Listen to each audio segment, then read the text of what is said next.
abájate la pollera por donde nace el tobillo, déjate crecer el pelo y un buen rodete lucí, cómprate un corsa de fierro con remachos y tornillos y dale el olivo al pollo, a la crema y al carmín,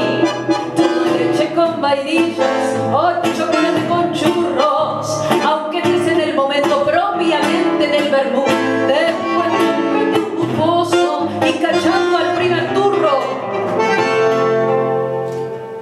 por amores contrariados me hacen perder la salud. Si ves unos guantes batitos rajales a un par de polainas, rajales también a esos sobre todos con 14 ojales.